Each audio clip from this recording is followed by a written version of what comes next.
Olá, querido irmão, olá, querida irmã. Com alegria que eu volto aqui no canal Vim pela Palavra. Quero agradecer você que me acompanha. E você que ainda não se inscreveu no nosso canal, clica aqui embaixo para se inscrever. Clica também aí no sininho, não sei que lado, se é na direita ou na esquerda aí.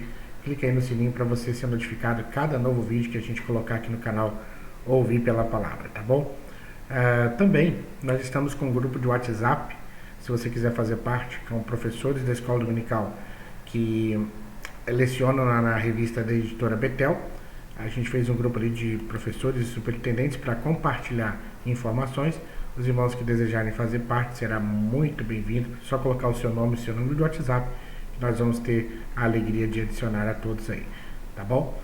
O canal Ouvir pela Palavra é um canal que tem sido aí bênção na vida de muitos professores, porque também temos aí anunciado o maior treinamento de professor de escola dominical do Brasil. Isso mesmo, o maior treinamento de professor de escola dominical do Brasil está sendo oferecido aqui no nosso canal. Se você quiser saber como fazer parte desse treinamento, aqui na descrição desse vídeo, tá? Aqui embaixo na descrição eu vou deixar o link para você clicar, para você ser notificado aí e ser levado para a página onde vai dar toda a explicação de como você ir fazer parte desse treinamento de professores de escola bíblica dominical. Hoje nós vamos aí abordar a lição de número 7, né? A lição de número 7 quando vai falar sobre as ameaças aos valores cristãos na família. Ameaça aos valores cristãos na família. É bem verdade que nesses últimos dias a família tem sido aí bombardeada, né? Através dos meios de comunicação, através das leis vigentes no país. E se nós não tivermos a graça de Deus para termos o entendimento que precisamos, com a responsabilidade cristã, manter esses valores no contexto da nossa família, os nossos valores vão se perdendo, né? A gente vai perdendo esses valores fundamentais. Então essa lição ela vem para nos alertar, para nos fazer acender em nós a lâmpada do alerta, para saber como que está sendo na minha casa, né? Para você saber como está sendo aí na sua casa, como isso está sendo na sua família. Isso é muito importante, a gente fazer uma avaliação da nossa casa. A gente tem muita facilidade de apontar o erro do outro, o que está acontecendo na casa do outro, e a gente não faz uma visão da nossa própria família. Então é importante que haja aí esse entendimento da nossa própria família, para que a gente possa, de certa forma, ter a compreensão exata do que está acontecendo. Fato é que nós estamos sendo bombardeados. Isso é fato, que as famílias estão sendo bombardeadas com valores nada cristãos, nada coerente com aquilo que a palavra de Deus coloca para nós. E aí nós vamos ao objetivo primeiro da lição, e no objetivo primeiro da lição nós vamos explicar que o mau uso dos meios de comunicação prejudica a família cristã. Há muito tempo a igreja pregou contra a televisão, né? Contra o rádio. Por quê? Porque entendia que nesses canais de comunicação não se tinha nada de bom para um cristão, né? E aí se proibia. Depois veio o entendimento de que não vamos proibir, vamos ensinar como utilizar, porque houve o entendimento que nesses meios de comunicações há também algo bom, né? Há alguma coisa boa nesses meios de comunicação. Então, hoje a igreja não proíbe mais o uso da televisão, não proíbe o acesso à internet, a igreja não proíbe esse tipo de coisa, porém a responsabilidade aumentou muito, porque quando você proíbe, você evita o contato. Agora que tem o contato, nossa responsabilidade é muito maior de mostrar, ensinar como utilizar esses recursos sem sermos contaminados com aquilo que o mundo coloca como enxurrada dentro da nossa casa, da nossa família. Então todo cuidado é pouco no meio, usando esses meios de comunicação. E aí a nossa lição vai falar acerca das redes sociais. A gente sabe que hoje é uma tendência mundial essa comunicação através das redes sociais, e que está quebrando aí, que está destruindo os contatos verbais. a comunicação verbal. E é tão incrível a gente perceber que crianças, né, aí com 10 anos, até menos, já possui celular, já tem Facebook, Instagram, Twitter, WhatsApp, tem canais aí no YouTube. As redes sociais podem ser uma bênção, né? Por exemplo, eu estou utilizando aqui um canal da rede social que é o YouTube para me comunicar com vocês. Então, aqueles que assistem essa aula estão usando bem a rede social, está usando né, esse canal da rede social para o bem, mas há outros que usam para o mal. Então a gente tem que ter cuidado nesse contato com as redes sociais, isso é muito importante. E a família não pode ficar aí além, apática, ou seja, sem um posicionamento, sem uma direção, sem reagir, ou até mesmo ficar indiferente a essa realidade das redes sociais. Então é importante a gente procurar entender como usar essas redes sociais para o benefício da sociedade e também para a glória de Deus. Quantos pais acompanham sistematicamente seus filhos nas redes sociais? O professor Marx, numa palestra sobre a relação entre a tecnologia e o comportamento humano, ele disse que, lá em 2016, ele disse que 60% das crianças brasileiras têm perfil em redes sociais. 9 anos é a média de idade que uma criança entra na internet. É um perigo deixar os filhos terem acesso indiscriminado ao conteúdo das redes sociais sem um acompanhamento. E aí também vai um alerta aqui para os filhos adultos acompanharem seus pais, porque hoje, mais do que nunca, a realidade virtual também está alcançando os nossos irmãos de certa idade, que nunca tiveram esse contato. E o que tem de gente sendo enganada nas redes sociais, senhoras viúvas ficando encantadas com elogios de homens mais novos, né? Isso está, de certa forma, bem exacerbado no contexto social e que também a gente precisa olhar com atenção. É meu pai, é minha mãe, é o vô, é a avó, e aí você acha que ele é maduro o suficiente para lidar com essas questões, mas temos que ter cuidado, até com o vovô e com a vovó que está usando aí as redes sociais. É muito importante para que não caia nas armadilhas, para que não caia em golpes, né? Nós tivemos um caso recorrente agora aqui na nossa cidade, que nós tivemos que custear a volta de uma senhora para sua cidade que veio a Santo Antônio com suposto convite amoroso para um relacionamento. E aí perdeu todo o dinheiro, depositou o dinheiro tudo na conta do rapaz, enfim, e aí foi uma catástrofe. Então, devemos ter cuidado aí com as redes sociais, não somente com crianças, mas também com idosos, com pessoas aí da terceira idade. A televisão é um canal aberto, né, que está aí, e nós precisamos olhar aí com carinho o que o pastor Elinaldo Renovato está escrevendo sobre como usar o televisor. Ele dá aqui 5 dicas. Primeiro, procurar controlar o uso do aparelho de televisão. Determinar o horário em que os filhos podem assistir à TV. Procurar ocupar o tempo da família com atividades interessantes. 4. Fazer o culto doméstico todos os dias. E 5. Dedicar mais tempo para dar atenção aos filhos. E aqui eu quero dar ênfase no culto doméstico, né? O culto doméstico vai ocupar parte do tempo da família reunida. Então não vai ter tempo para novela, não vai ter tempo para essa baixaria que está na televisão.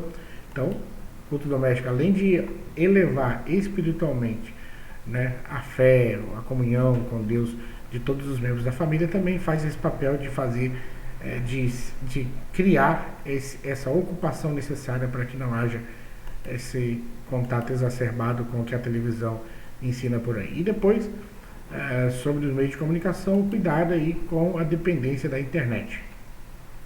Além dos distúrbios provocados pelo vício da internet, a pornografia, a pedofilia e o envolvimento com pessoas desconhecidas são assuntos que rodeiam o dia a dia de nossos jovens e adolescentes, como eu também disse, dos nossos idosos. O namoro via internet e até o tráfico de drogas são um perigo iminente para os nossos jovens. Se não formos rigorosos no controle destes veículos, consentiremos que eles influenciem os lares e causem danos irreparáveis aos nossos, ou seja, aqueles da nossa casa, aos da nossa família. Então, temos que ter cuidado e perceber se há essa dependência, cuidar disso, né?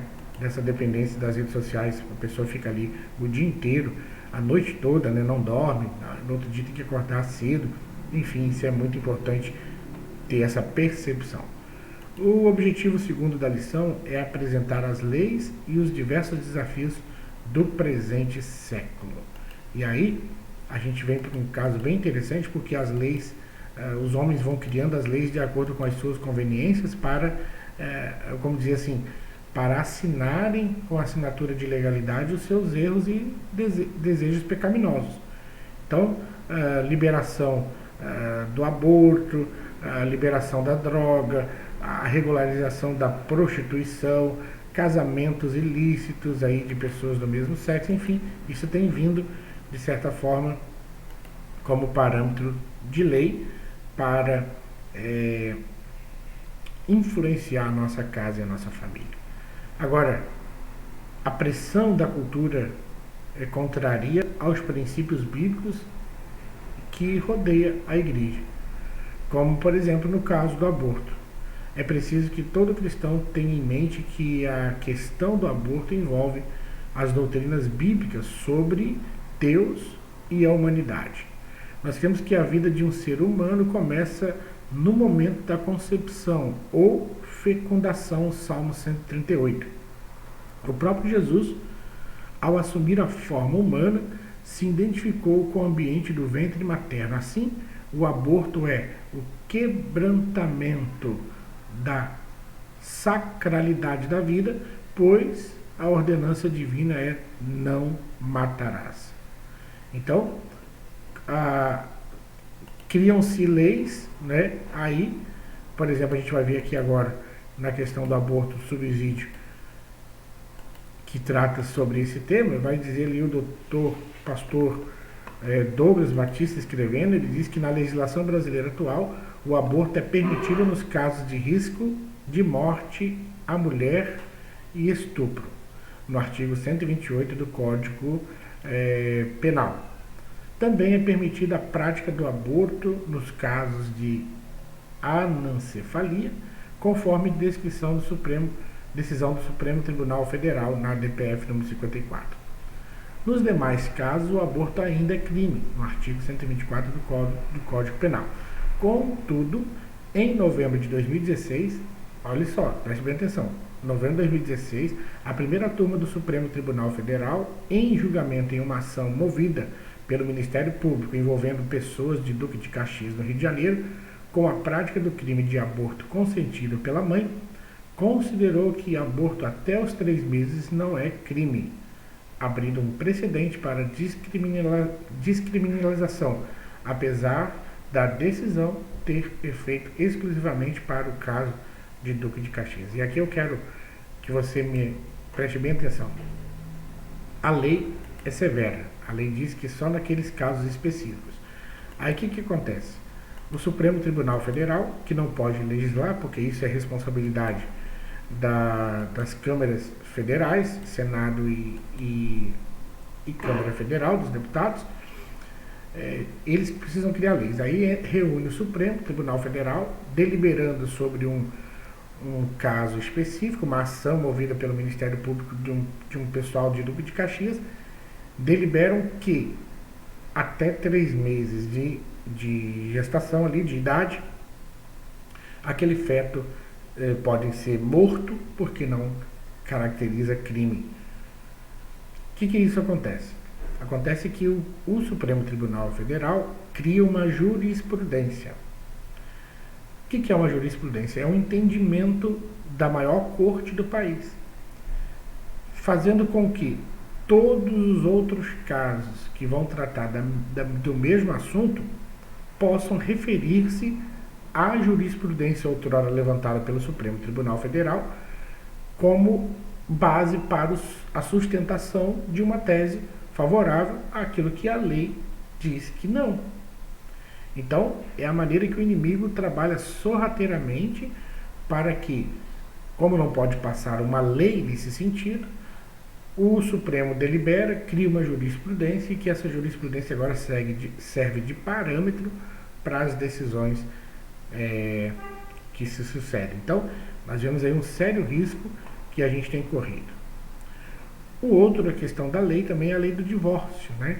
Isso está fazendo o quê? Está fazendo os casais não lutarem mais com tanto afinco para a junção. O pastor Cláudio Duarte, escrevendo, diz: a naturalidade com que é tratada a separação faz com que muitos casais não busquem solução para superar suas crises conjugais.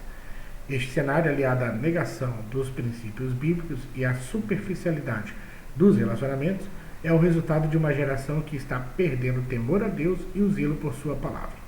John Stott aponta que o aumento do número de divórcios é o declínio da fé cristã no Ocidente, juntamente com a perda de compromisso com a visão cristã de santidade e permanência do casamento e o crescente ataque dos conceitos não cristãos a temas como sexo, casamento e família.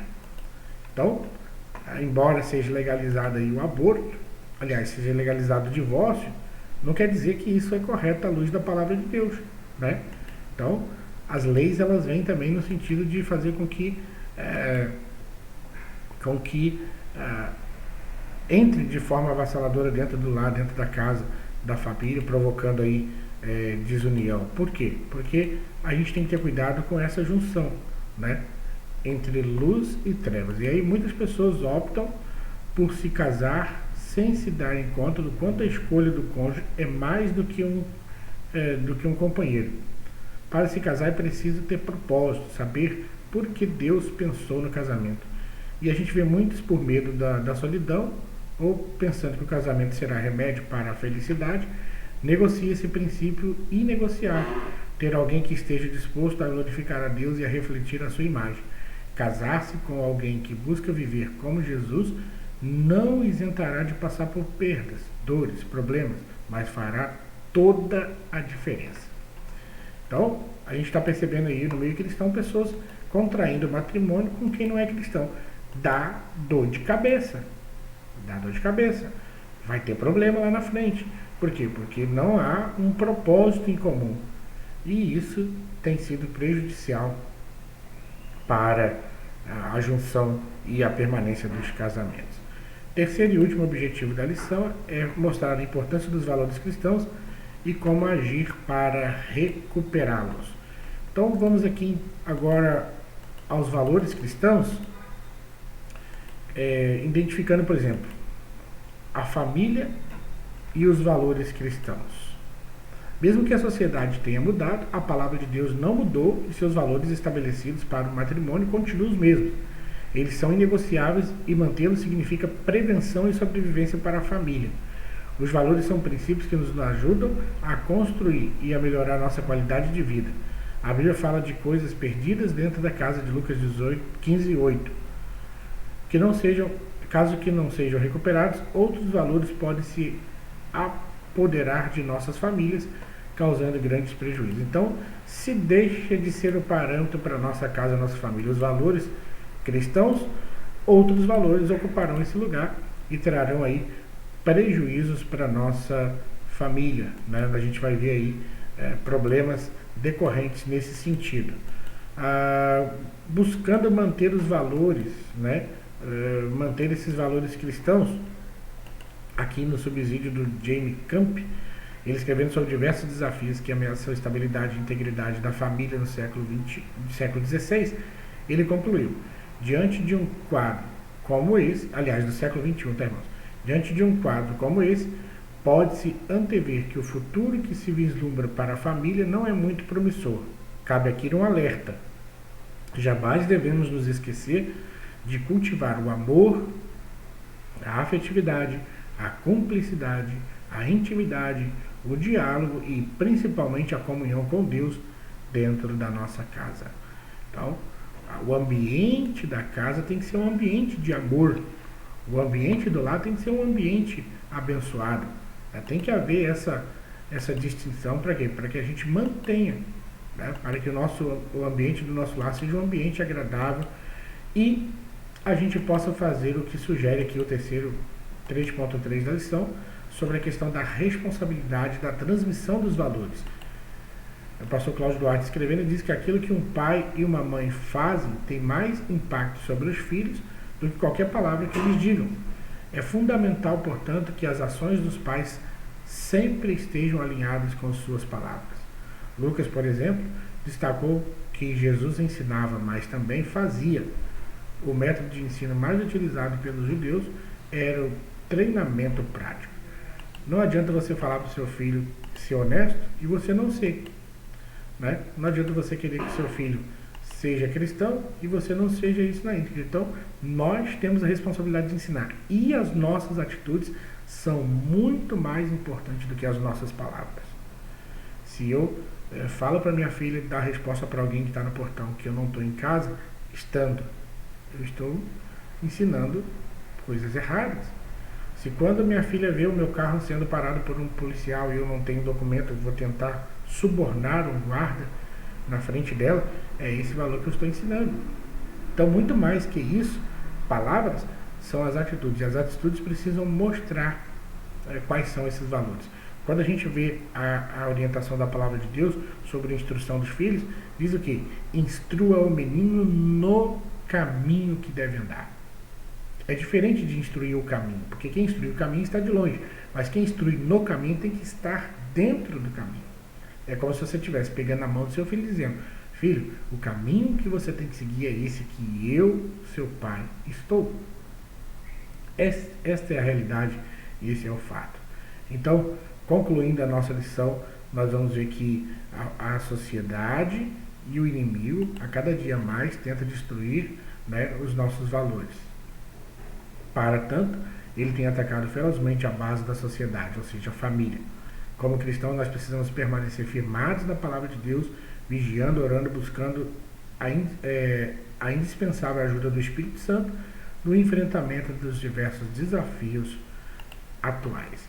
Então, que Deus em Cristo nos abençoe para que a nossa casa e a nossa família seja aí defensora e protetora dos valores bíblicos cristãos. Te aguardo aí na nossa próxima aula, quando nós vamos aí abordar o tema o desafio da criação dos filhos. Então, espera aí. Já se inscreveu no nosso canal? Não? Então clica aí para se inscrever no nosso canal. Clique no sininho do lado para você ser notificado cada novo vídeo que nós colocarmos aqui no canal. Também está aí na descrição do vídeo o link para você saber como participar do maior treinamento de professor de escola dominical do Brasil. É bem fácil, só clicar aí que você vai saber como participar, tá bom? E seguimos aqui no canal Vim Pela Palavra. Também, se você quiser fazer parte aí do grupo do WhatsApp, onde os professores comunicam entre si da mesma lição, só deixar o seu nome e o seu contato e nós vamos adicionar você, tá bom? Ó, um beijo no seu coração, que Deus assim nos dê a graça de nos encontrar logo em mais um vídeo aqui no nosso canal Ouvir Pela Palavra. Compartilhe os nossos vídeos. E se você chegou até aqui, escreva aí, cheguei, para eu ter certeza que você me acompanhou até o final. Um forte abraço, Deus abençoe. Nos vemos aí no nosso próximo encontro, se Deus assim nos permitir. Deus abençoe.